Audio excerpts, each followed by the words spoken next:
justice and peace and equality. Let's do it. Game Changers Magazine, Game Changers Media Network, Voices of the Village podcast, where change starts with conversation. And we're back with Miss Tamakio Patterson, owner and operator of Jewel ABA Therapy. How you doing today, Miss Patterson? I'm alive and well. You a busy lady, man. You been on that road. Busy is that's not even the word for it. Man.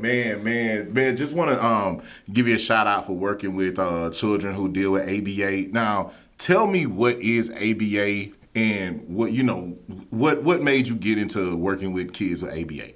Well, ABA therapy is applied behavioral analysis. So what that is we pretty much get children that's on the autism spectrum prepared to live in a typical world setting. So we give them the tools they need to be able to go to school and to be able to function as their peers. So I service children 2 to 18 because a lot of ABA centers don't. They'll stop maybe 6 years old, 8 years old, and I feel that doesn't do them any justice because autism doesn't stop. I definitely understand that. Now, you chose to. Now, how long have you been a business owner?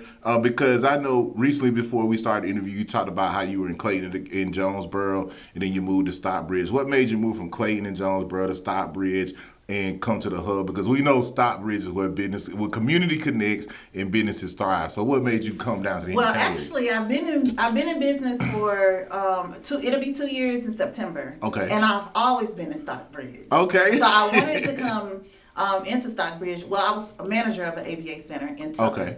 And when I did my research, and I want to actually go into the field of ownership, I did my research of the areas that I felt that would be more beneficiary with ABA services. In the South Side, to me, I felt would be more beneficial on my end. And I wanted to be able to help my people to get out that stigma of anything mental health. Because, we do have a big stigma of anything mental health in our community. We definitely do. And I wanted to be the person to put myself out there and let them know, like, hey, it's okay to be okay. It's okay to ask for help. There are resources out there for you. So I put myself on the limb to kind of help a lot of families and a lot of parents. So that's what sets me apart from a lot of other ABA centers. I'm not one of those commercialized businesses. I am a realist. And I'm a human like everybody else, and I actually put myself in other people's shoes and say to myself, like, what if it was me? What if it was my child? What would I do? What kind of resources would I want? How would I want people to support me and help me? And I use that and utilize those things towards other families. So I don't just help my kids. And, in my center, I help the people that support them and take care of them. And I help any other person who needs help outside of that. Man, that's phenomenal. That's phenomenal because when we look at it, man, dealing with kids with autism, dealing with kids who suffer from ABA, I mean, you gotta have a unique spirit to even get into that field. Shout out to all the employers and workers who are working with adults living with IDD, kids living with ABA. These are some of the new terms and some of the mental health terms. Now, you're from Detroit, right? I'm from Detroit. What up, though? What up, though? Yeah. D-Town in the house, man. So Detroit was one of the prominent communities in America, African Americans thriving. How did you connect Detroit mental health? And we know the downfall of how, Detroit went through the Black Renaissance of, losing Ford plants and all that stuff. A lot of mental health things happen. How did that inspire you to bring that in, bring it down to Georgia, good old Atlanta? Actually, autism wasn't on was not even a plan. Wow. For me. Autism wasn't a plan for me. Even living in Detroit. So I was born in Alabama. I was raised in Detroit. So, but growing up, we didn't see those diagnoses of autism. Growing up, if you had a child that was had a speech delay or was delayed in general, we were taught to push it out the way and keep moving. Ain't nothing wrong with that child. Ain't nothing wrong with you. To keep pushing. So I never saw any of that. Right. I was in pain management when I was in Detroit. And I worked in Detroit for 14 years. Okay. Because my passion is helping people. So I had a plan all along. I had my life plan was to get my foot in the door. Okay. To where I didn't have to work for nobody else. Okay. And that's exactly what I did. So I started off in pain management just as a medical assistant. Okay. And then when I moved to Atlanta, I continued the medical assistant journey. But I was not only just doing medical assistant. Because of my work ethic, I was doing a whole lot of other things. I was doing epidurals. I was doing all kinds of... I was doing the marketing for the providers. I was doing everything. Okay. Because in my mind... There's nothing I can't do, right? Yeah, hey, that's what entrepreneurs. Hey, in my mind, there's nothing I can do, so I put myself out there and I started doing all this other stuff outside of just being clinical. Okay. And then I'm like, I done mastered that. I mastered that. Okay. I need to do something else. Let me go into another field. Right. So I went into HIV and AIDS here in Atlanta. Man. And I was just a patient registrar. However, I was also the person who worked the flow of the clinic. Wow. Because I'm an empath. I didn't know a whole lot about HIV and AIDS prior to me going in. I was ignorant about it like a whole lot of other people. Man. However, I learned so much. Yes. About the how it's contracted. The patients, they were.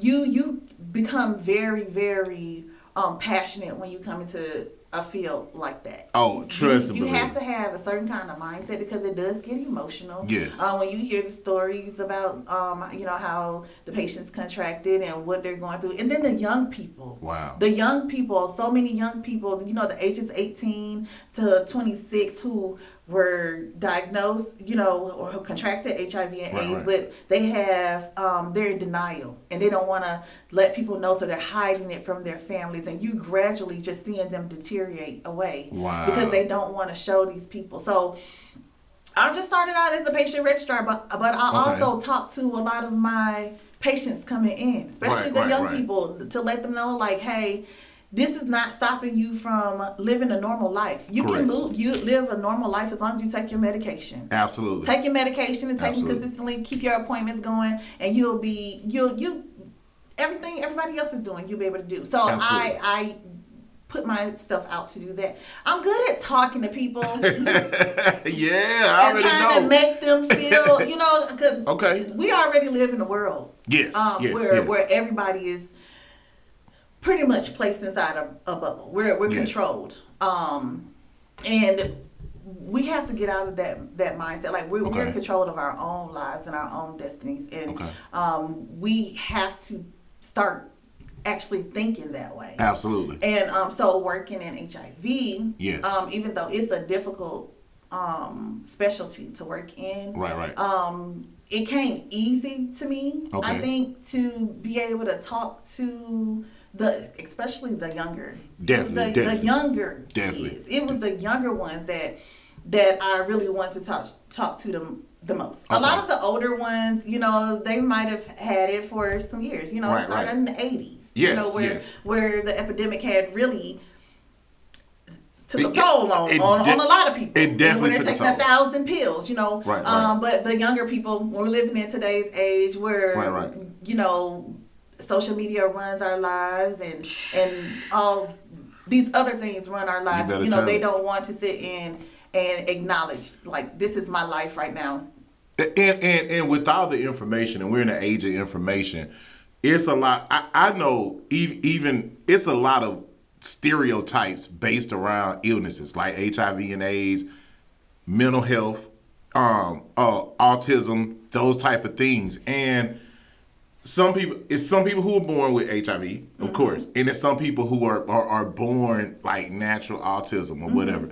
Now, and I think when people put the autism thing together, it's so many stereotypes to that. And I just want to kind of be clear. I want to make that message clear. You know what I mean? How is autism contracted? Is it something that the parents are doing? Is it a misimbalance of the parent? Or is it just Is it just a condition that just is a condition? Tell me how autism happens from a child being born. Let me just say this. Okay. And because scientifically, there isn't really anything to say exactly how a person is diagnosed with autism or AD. You know what I'm saying? There's no scientific factors. Wow. However, my opinion is everybody is autistic. We're just all on different levels of the spectrum. And what made me start thinking about that when I did get into autism, I actually took the 40-hour course to also become an RBT, a registered behavioral technician, just to get a more insight of what ABA is and how it helps the children and things of that nature. And as I'm doing some of the chapters online, I'll start thinking, based off the information that was given to me. I'm like, dang, I do that. I stem. I rock back and forth. Sometimes I shake my leg and I don't know why I'm shaking. I just do it. And I'm like, that right there put it in my head, like, we are all autistic. We all do something. We all do something receptive and unknowingly. Correct. We just wasn't diagnosed with it. Man. But they always have to put a diagnosis on every single thing.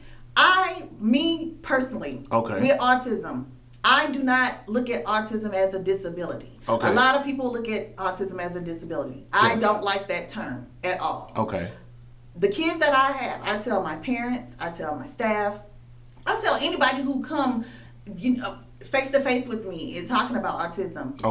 Autism is, people with autism are not disabled, they're differently able. So they just need tools they need to live a typical life setting. And it takes us to get them there. Man, you better say it, man. We got to take a commercial break. I got to recognize some of our sponsors. Want to give a shout out to South Atlanta Family Law Firm. You guys, family is a choice. Attorney Janice Alfred and her phenomenal staff over there out for Eagles Landing Country Club, serving families who are going through divorce, child legitimization, child custody, and TPO. Also, we want to give a shout out to Miller North and Brill Law Firm over there handling criminal cases, helping people. The best defense, helping people with criminal cases and strong criminal cases. And last but not least, we want to give a shout out to a New Well Adult Daycare Center over off Rock Quarry Road. Ms. Rhonda Crockett and her phenomenal staff serving adults dealing with IDD. And let me not forget Miles Select Vodka, Mr. and Mrs. Reggie and Pam Miles over there with the Miles Select Vodka, a Red Oak distribution. You guys stay tuned. Game Changers Magazine, Game Changers Media Network, Voices of the Village podcast, where change starts with conversation. Ease up. When family matters become legal matters, you need a team you can trust. At South Atlanta Family Law Firm, every family situation is unique. Whether you're seeking legitimation to establish your rights as a father, navigating child custody or visitation, or facing the difficult process of divorce, their experienced legal team is ready to guide you every step of the way. They fight to protect your parental rights, your relationship with your children, and your future. Don't face life's toughest family decisions alone. Call South Atlanta Family Law Firm today at 404-494-0027 or visit southatlantafamilylaw.com. South Atlanta Family Law Firm, protecting families, preserving futures. Have you fallen and can't get up? After the car accident, you just don't feel the same. DePaul Clinic is dedicated to help you relieve the pain. We specialize in personal injury setbacks, guiding your journey back to normal. We provide head-to-toe examinations, X-ray, and MRI, treating personal injury with adjustment, non-surgical decompression, and laser therapy. Our pain management specialists pride themselves on helping our patients to a speedy recovery every step of the way. Call us today at 770-471-1421 for booking, or visit us online at www.depaulclinic.com for more information. Our reviews speak for themselves. DePaul Clinic, the good hands quality care plan. That boy. Game Changers Magazine, Game Changers Media Network, Voices of the Village podcast, where change starts with conversation. We're back with Ms. Tamakio Patterson, owner operator of Jewel ABA Therapy, right in Stockbridge, man. What y'all don't know, she getting ready to open up an enterprise around this thing, and I see Jewel ABA Therapy all across Georgia, man. That is my plan. I already see it. That's my plan. That's part of my goals. Not only that, I want to open up a micro school. Talk to us about the micro. What's a micro school? Talk to us. A micro school is set up under a homeschooling window, so I don't have to get accredited by the school. However, I want it specifically for special education because the schools are failing our children in the special education department. High schools failing our kids in the special education department. There is an act put into place called the IDEA Act. That's Individuals with Disability and Education Act. So that act was put into place so the children that have special needs get the same treatment as their peers. However, that's not the case. That's not what's been happening. A lot of people, and I can speak for a lot of the kids that I have who are coming to who comes to me part time and they go to school part time, or they were with me full time or going to school full time and was trying to split time up. The school saying, "Oh, well, yeah, they don't need ABA services. They need to be in school." However, the teachers are not trained to deal with children on the spectrum. Meanwhile, when they have these behaviors they can't control, you want to kick them out. You want to call the parents and tell them to come pick them up. You want to prevent them from getting going on field trips. And then lately, what I've been seeing a whole lot of on social media and on the news, where you have these facilities and you have these schools who send parents who send these kids to school. They come home with marks on them. People can't tell you what or how it got there. You can't get any responses from the superintendents or from the principal. So the IDEA Act is not being used. It's not being put to their full potential. They don't want to deal with behavior. However, let us come in and help you with the behavior aspect. But they won't allow that either. Wow. They won't allow us to come in. Even with teachers being underserved, even with it's 30, 40 kids in the classroom now. I just went to Congress back in April to speak with Congress about this very need. They were unaware of exactly what was going on, of course, but I'm one to make the noise. I'm going to make the noise because it's affecting me, it's affecting my families, it's affecting a lot of people around me, and I'm tired of seeing it on social media. So I made it very clear, like, this is something, it becomes a domino effect after a while. The parents feel, when they're told things by the school, a lot of parents, they really don't know a whole lot, so they don't question nothing. They don't question nothing. They let the schools tell them whatever they want to tell them. They go off on about their merry way. But when they come and tell me, I'm like, no, that's not what we're gonna do.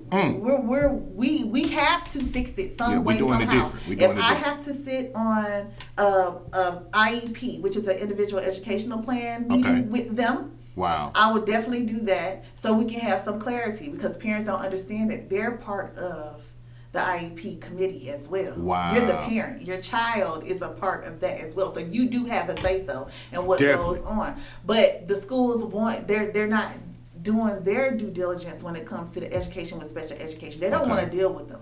So if I open up a micro school, that would set the children in special needs, or give them the ability to get the treatment that they need. Because they are no different than nobody else. When my kids at my center, I don't talk to them as if something is wrong with them. I talk to them as if they're one of my kids. Because these kids are the most intelligent and smart kids you will ever meet in your life. And if you talk to them in a certain kind of way, they feed off of that. They start acting in that behavior because they feel that you are treating them a certain kind of way. But if you talk to them like we're having a conversation, they understand exactly what's going on. I totally agree. And that's the thing. And I noticed, like, when you start paying special attention to adults dealing with IDD or kids dealing with ABA, their motor skills start to develop differently. Like, they kind of like almost like operate like we say normal people. You see what I'm saying? But it's such a stigma. Like, people like, oh, they look different than me. They act.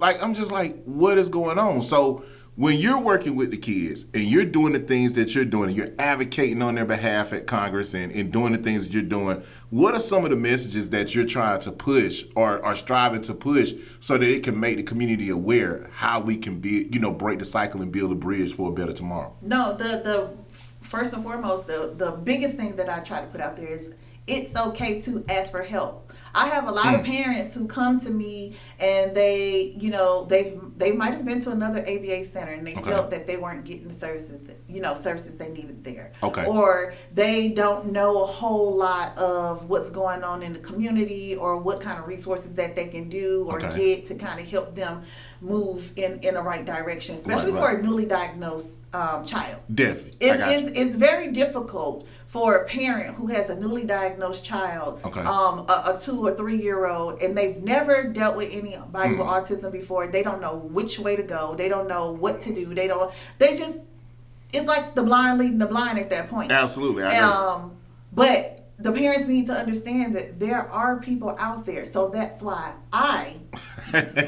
Come on now. I put myself out there. Come on now. I don't want to just be labeled as a founder and the CEO of Jewel ABA. I am an advocate in the state of Georgia for special needs. And I put that out there like, if you need help, come to me. Okay. If I don't have the answer, I bet you I'll find the answer. I know you will. And I never, and so a lot of times, and I know you get it all the time because people come and they say, oh, she's a business owner. It's about, but you actually have a passion for helping people. Like I can see it in your spirit. I can see it in your drive. Like, how do you separate the business from the passion and making sure that your message gets, to the top? Because you touch some corners of the world that have made an impact. What makes you do that? This is just me. Seriously, like this is just me. I am a very empathetic person. I always love to help, whether it's my family, whether I'm a giver. I love hard, and I love to see people win. So I'm not a gatekeeper by any means. So if I have the knowledge and I have the tools to give to somebody else, you better believe I'm gonna get it because I want everybody to be able to succeed. And that's the biggest problem when it comes to any kind of entrepreneurship. Right.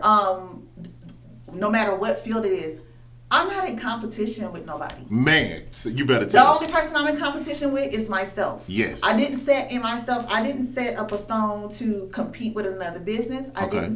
I wanted to do something a little bit differently. Because a lot of ABA companies, especially a lot of these big companies, you don't see the owners. You know how many people I have that I've interviewed or come to me and they're like, dang, I've never thought that I would see the owner of an ABA center. I've never seen that owner of an ABA. And I said, I'm very personal.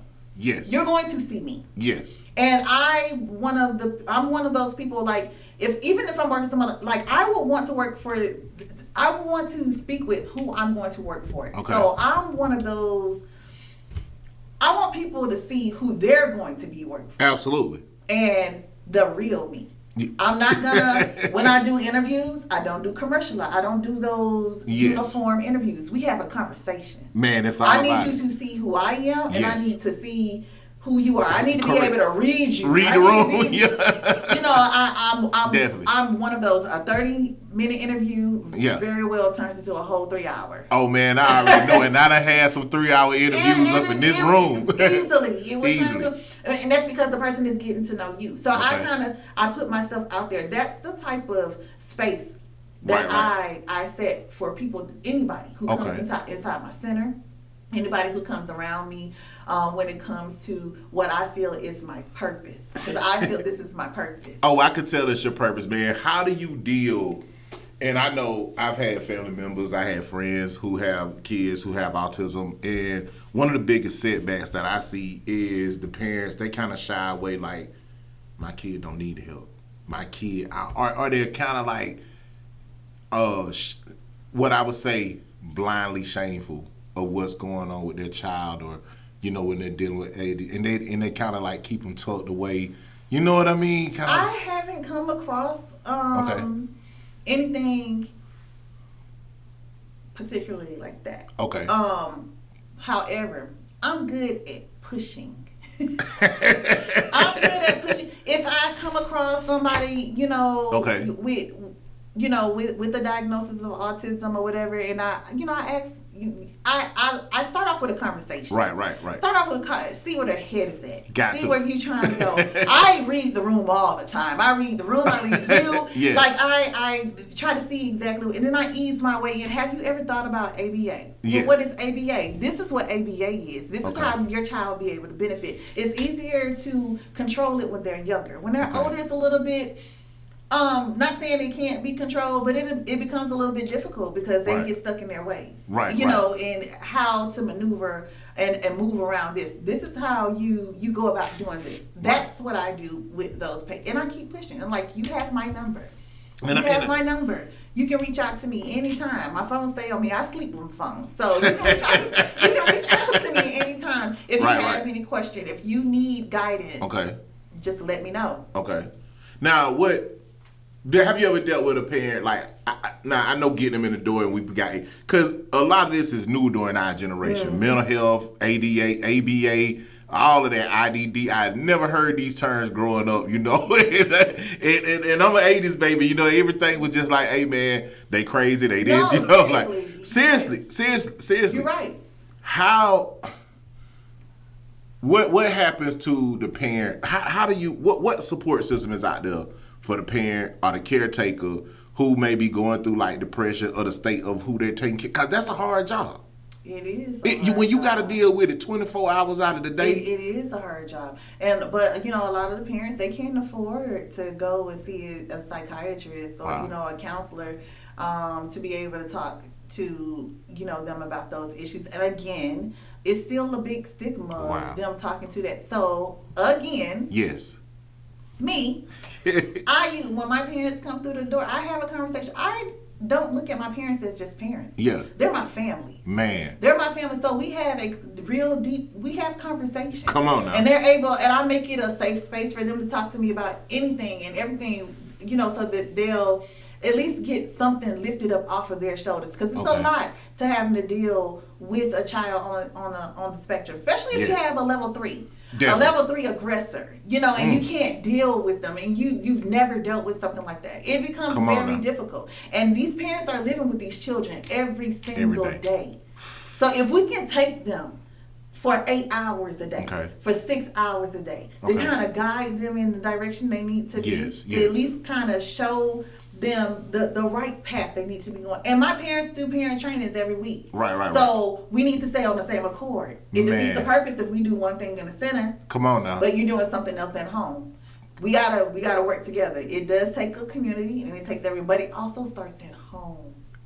I tell my parents a lot of times, and I will call you out. Come on, you got to. I will call you out on whatever. If I see that it's something that you need not to be doing, I'm going to tell you, you are the problem. Now, what are we going to do to fix it? Man, I got with our mentor program. We was working with young men, and I gotta say this before we go to the commercial break, because you just hit a very important topic. I had to become a certified life coach. And the reason I had to become a certified life coach, because after examining and working with young men for 15 years in the mentoring program, I started to realize that the parent was the problem the whole time. And that's a lot of the time. It's a lot of the parents need to get out of the parenting. Mode when it comes to a lot of different stuff. Okay. When they start doing the whole gentle parenting, the gentle parenting is for gentle children. Okay. yeah. Get that. I get it. I'm a mom. Right. You know what I mean? I sometimes I put my mother shoes on because I have to tend to my kids. However, when you have something set in front of you that needs dire need, needs more help than any other thing. And if you have other children on top of that, absolutely, you are going to have to do some self-reflection and try to figure it out. Correct. But you don't have to figure it out by yourself. You don't have to figure it out. And that's what I want any parent out there with a child that's on the spectrum. I don't care if it's level 1 or 3. There are resources out there. You know how many times I give people resources? I've never heard of that. Wow. I never knew that even existed. Wow. And I said, because people are so stuck in their ways. Okay. A lot of people don't put them. They don't care to help nobody. They don't care to help. It's not them. Okay. So they don't make it a big issue. You haven't come around people that are put into place right on to help with those type of things. Ooh. God has left me here on this earth. I was diagnosed with lupus in 2005. Okay. I suffered 3 strokes. I'm not supposed to be here. I'm not supposed to be. God has left me here for a reason. And the reason is to spread everything that he put upon me onto other people. Absolutely. And that's exactly what I'm doing when it comes into this. Because even this job, I didn't set out to even work with kids. I've been working with adults all of my life in the medical field. I didn't apply for that job to become an office manager for ABA Center. He found me. Where? Don't know. But I took the job and helped him build his company up. And after a while, he said, when you did your interview with me, when I asked what was your life, your long-term goals were, okay. And, he said, do you remember what your response was? And I said, I don't. That was a while ago. Wow. And he said, to not work for somebody else. And I said, that sounds like something else. Okay, yeah. Not to work for somebody else. Yeah. So he was like, have you ever thought about opening up an ABA center? I said, yeah. Not really. Because I always worked with adults. I didn't work with kids. However, when I started meeting with the parents, because I actually started doing parent interviews. Instead of doing the franchise that I was working for, they had this way of just getting the kids in. Just get them in. Yeah. No, I used to have to I set them in front of me and we had a long conversation. Okay. Till they got to the point where they would tell me all their business and whatnot. I made them comfortable. So they were like, oh, this is where I need to be. Absolutely. You're very hands-on. I'm very hands-on. Even as a founder and CEO, I'm very hands-on. You gotta be. With my staff and my kids. You gotta be. And so a lot of people aren't used to that. But after a while, when I said, and I was like, I think I'll be able to do it. Okay. Again, because I feel I can do anything. Man. I can do anything. All things. But finances was not in place for me. Okay. I'm like, I don't have the finances to do something like that. Wow. But my parents saw something in me. They was like, one couple came to me and said, we'll invest. We'll invest in your business. Come on now. And I was like, really? Yeah, let's have a meeting. We'll invest in. I already had my business plan out from the front to the back page. I had already did my research and everything because I did want to eventually do it, but I knew that wasn't going to be the time for me. Man, you better tell it, man. Hey, hold that thought, because we on fire right here, man. Tamakio Patterson that came in this thing and lit it up. You hear me, man? You guys, we got to go to another commercial break because our sponsors love their recognition on this show, so we got to make sure we give them their time. Shout out to Costa Rica Kitchen over there on Jodico Road. Shout out to... Also, shout out to a Newell Adult Daycare Center, one of our primary sponsors for this show, Miller North and Brill Law Firm, and South Atlanta Family Law Firm. You guys, stay tuned. Game Changers Magazine, Game Changers Media Network, Voices of the Village podcast, where change starts with conversation. Ease up. At Eagles Landing Diabetes and Endocrinology, our business is your health. Dr. Ronald S. Watts and his staff are dedicated to the pillars of quality health, such as equity, effectiveness, efficiency, integration, safety, timeliness, and people-centeredness. Eagles Landing Diabetes and Endocrinology specializes in the evaluation and treatment of diabetes and endocrine disorders, thyroid, neck, and parathyroid gland ultrasound examinations, and vascular examination for peripheral artery disease are just some of the services that Dr. Ronald S. Watts and his staff provide. Looking for treatment? We are currently accepting new patients. Eagles Landing Diabetes and Endocrinology accepts all major insurance. Give us a call at 770-389-9494 or visit us at 550 Eagles Landing Parkway, Suite 110, Stockbridge, Georgia. Eagles Landing Diabetes and Endocrinology. Our business is your health. Visit us at eldiabetes.org.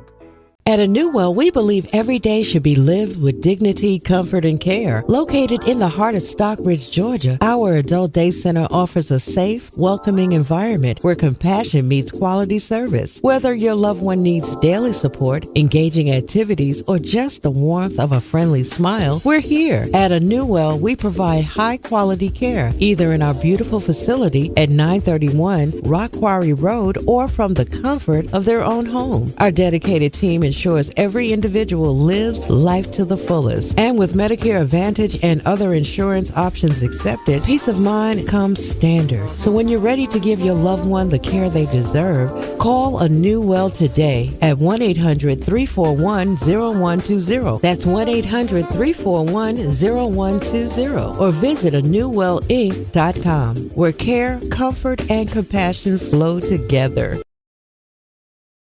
Game Changers Magazine, Game Changers Media Network, Voices of the Village podcast, where change starts with conversation. We back with Jewel ABA Therapy, Miss Tamakio Patterson, and man, we've had a phenomenal conversation. You hop right out the road. You know what I'm saying? Hit that load. It comes out easy. It come out easy, man. I'm talking about, I ain't asked for no questions, I ain't asked for nothing. You know what I'm saying? So she came right up in here, man, turned it all the way up, man, pulled her spirit out, and I just want to thank you for that, because you could have been anywhere but here. No, thank you for having me.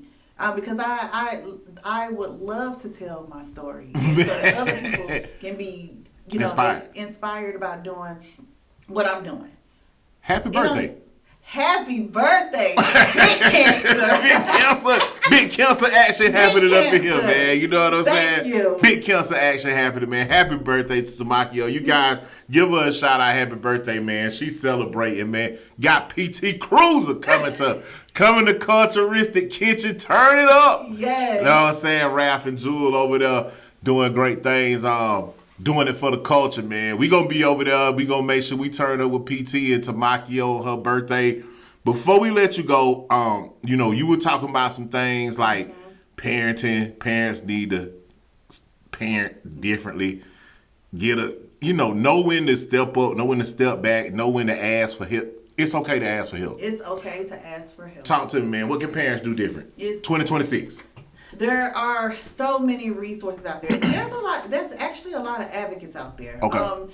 Social media has really been big. Even when me starting my business page for Jewel ABA Therapy, I have come across a lot of special educational or special needs pages. Right. People who are actually giving resources and whatnot. So when I do come across those pages, I give it to the parents. Doing what you whatever information I have, I'm going to give it. Right on. If all other ABA centers were doing the same exact thing, the autism world would be a phenomenal place. I agree. Because we all working together as a collective. And it's not just one person doing one deed. It's all of us doing the same thing, and we all working for the same purpose. For the same goal. I actually had people come into my business and saying like, hey, Tamakio, I saw that you received the City of Stockbridge proclamation. You were on Power magazine cover. What are you doing to be in that position? I said, I'm being me. Yeah. I'm doing what I felt is my purpose to do to help these kids. Correct. I'm putting myself out on a limb. Because I even questioned at one point when the city did offer to give me the City of Proclamation. Right. I asked, why me? Okay. There are 1 trillion ABA centers in our area. It is. But they chose me. Yeah. A small ABA center. Why? Right. And one of my staff said, because you do a lot. You put yourself out in the community. Yeah. You don't just put yourself in a bubble. Exactly. I agree. Whatever you have, you overflow it into other people. Okay. That's why you're always chosen. For me to be in business for 2 years, I have accomplished so much more than a lot of these companies who have 4, 5, 6, 7, 8 facilities in different states. Yeah. At times I'm like, what am I going to do with this? Right. I know I asked God for it, but God, I didn't ask for you to bring it all at one time because I don't know how to handle it. Sometimes in my mind, I still don't put that. I don't have it in my mind like I am a business owner. I am a person who is doing business. Yeah, the business. So it hasn't registered in my head when it comes to a lot of stuff because I am just a girl from the east side of Detroit. Being Tamakio. Just being me. I'm not being nobody else. I didn't set out to be anybody else. I set out to do a job. And that is to service my people. To get what they need, where they need to be. That's all. And that's what I like. You know, I feel like, and shout out to y'all mayor, Jaden Williams over there, man. The youngest mayor. Jaden is amazing. But that boy, I know his grandmama. I know his grandmama. So guess what? I call his grandmama. He get out of line over there. You know what I'm saying? I know. But shout out to Jaden Williams and the things that he's doing, the youngest mayor of Georgia, and how he's mobilizing and setting a platform for business owners. One thing that I noticed in his first year, he made sure that he made business owners aware of what was going on, the resources. And you got to love his young, vibrant spirit of how he's mobilizing the city of Stockbridge today. So I wanted to make sure we recognize that as well. Now, before we get to going, what's next for Jewel ABA Therapy? What's next for Tamakio Patterson? Well, like I mentioned before, I do plan on opening another facility. I would like to expand to different states as well. So I'm registered in the state of Alabama as well. So I do want to open a center in Alabama. I want to open up one in the city of Detroit. I also want to do the micro schooling, and I want to just keep elevating my advocacy. In the state of Georgia, I went the federal route. Now I need to go the state route. I need to be heard, and I will be heard. Absolutely. So that we can get some of these things that are these major barriers that we're having with these kids, and making sure that they're living their best life. Correct. Because they deserve that. The parents deserve that. And it's I'm not going to stop until we have some kind of resolution. Yes. I won't stop. I'm not a quitter. It's not in me. It's not in my blood. Something's gonna happen. If I gotta shake you up a little bit, that's what's gonna happen. And I knew I had it in me when I saw Clayton County Schools or Henry County Schools looking up my LinkedIn. I knew I was shaking somebody up. You were shaking the tree. They looking like, who is this person? Who is she? Okay. And I am her. Come on now. I am her. Come on. She is the one who's going to make a difference. She is the one, and that's what I plan on doing. I won't stop until I get it done. Man, that's phenomenal.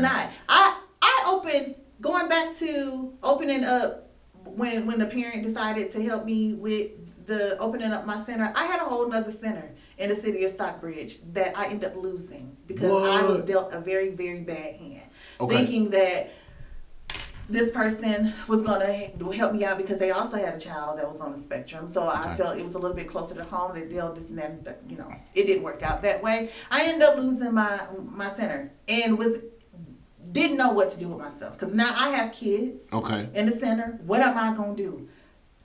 I cannot allow them to retract back to their behaviors, and I'm very transparent. So I went to my parents and I told them exactly what was going on. They said, Tamakio, we support you. Whatever you choose to do, whatever you got to do, just let us know. We got your back. I renovated my house. Because I felt like I would have been doing them a disservice if I just called it quits. I'm like, that's not what I set out to do. So I renovated my home. I redid my garage. I added equipment to my backyard. I told my neighbors exactly what I was doing. So when they saw a whole bunch of cars, because my staff came to my house, I turned my house into my center until I was able to find something else. I got discouraged after a while because of the situation with the first building. Another building that I was trying to get, I told them, I went in transparent, told them everything that happened. They agreed to let me renovate and rent, and the day of that I paid my deposit said that he didn't want to do it. So I'm like, okay, what am I to do now? Is this going to be my problem going along? Am I ever going to be able to expand or help other people? But God said, you have never been a quitter. You've always been a pusher. And then people was coming to me and said, Tamakio, the stuff that you're going through, I would have broke a long time ago. But you keep pushing and you keep pushing and you keep pushing. I said, yes. Yeah. I have to keep pushing until something happens. I have to keep pushing until something happens. So when I came up with the location where I am now, 116 MLK Senior Heritage Trail, Main Street in Stockbridge. That was nothing but God, because the owner, autism is close to home for him. Okay. And he told me, he said, whatever you choose to do, I support you. Right. Not only that, the people around me, they have been more supportive than anything I could even ask for. And I said it was a reason why I lost that first building. Yes. Even though I had a plan, it was never my plan. Come on, it was God's plan. And that's why he had me where I am now. Since I've been over there, Mr. Alexander has been phenomenal pushing me out there. Absolutely. Mayor Jaden has been phenomenal. Like I am actually being seen. Right. I don't think I would have been seen. Oh yeah, man! Over in that other location. And then you got don't forget the ambassador, Miss Linda Jones over there. Miss Linda. Miss Linda will come down there and say, "Hey, I got something for these kids." And I go down there and bring back wagons of Come on now. Now, she is a phenomenal woman. And she also, when I can go to them and ask them a question, and they'll give it to me straight and narrow. And I love everything about Mr. Warren at Frozen Smoke. I love him to pieces. Man. Like, those people, I was put in that spot for a reason. Yes. And as he put me there, and everything just started coming. I said, it was meant for me to be here. Yeah. It was meant for me to be here. It was meant for those things to happen. Right across from Vice Star Amphitheater. Right across from Vice Star Amphitheater. Boosie just turned up that last week. Boosie just turned all the way up. Shirt off. I mean, boy, I say, boy, Boosie, you better get out of here and counter with all that mess that you doing. Well, you already know. He was going to set it off. He was going to set it off. So you in the middle of all the action, in the middle of all of it. And I love every bit of it. But in the midst of, they're very, very helpful. And they acknowledge that I have children there, and they will help me in any way, shape, or form. And I love everything about that. Man. The city of Stockbridge is amazing. Man. I was like, there's a reason why I'm in Stockbridge. Hey, it's what community connects. There you go. Come on, that's what community connects. There you go. You know what I'm saying? Stockbridge, man. Shout out to all the phenomenal things they're doing. Now, for our people who are looking to follow you online and learn more about ABA therapy and the things that you're doing, how can they follow you online? How can they contact you? What do they need to do to, follow up with you ABA therapy? Well, I have, you can follow me at Tamakio Patterson on LinkedIn. Okay. I also have a personal and a business page on Facebook. My personal is Tamakio Patterson. Okay. Tamakio York Patterson, I'm sorry. York Patterson. And then my business page is Jewel ABA LLC. Okay. I don't put myself in a box, so you can reach me on either one of those, because I'm at work 24/7. I don't sleep. And my brain does not stop. Okay. I'm also on Instagram. My Instagram is Peachy, Pachey 30. Okay.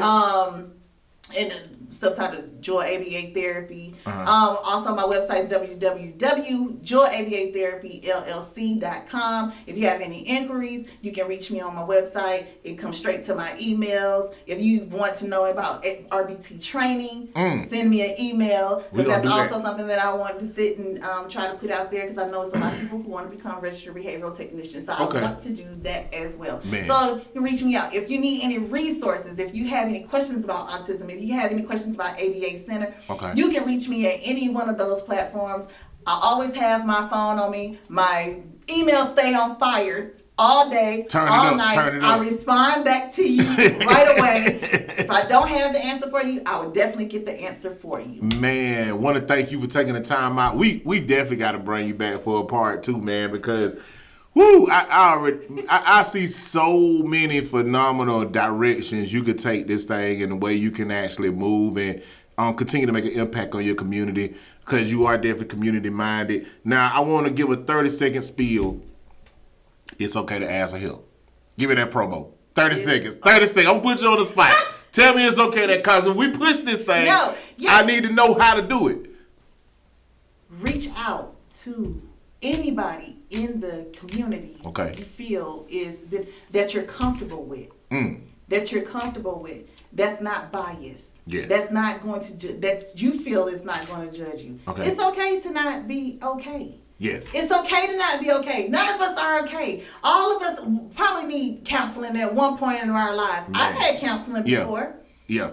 It's okay to ask for those things. It's resources out there. Yeah. I'm putting myself out there. Tamakio, Patterson with Joel ABA Therapy, putting herself out here, Georgia Advocate, for you to reach out to me if you have any questions. If I don't have the answers, I will guide you in the direction to people who do. Man, you better tell it, man. Shout out to a Rising Sun Foundation book bag giveaway. They'll be giving back book bags, partnering with Councilman Larry Blue, City of McDonough, over at Avondale Park, July 25th.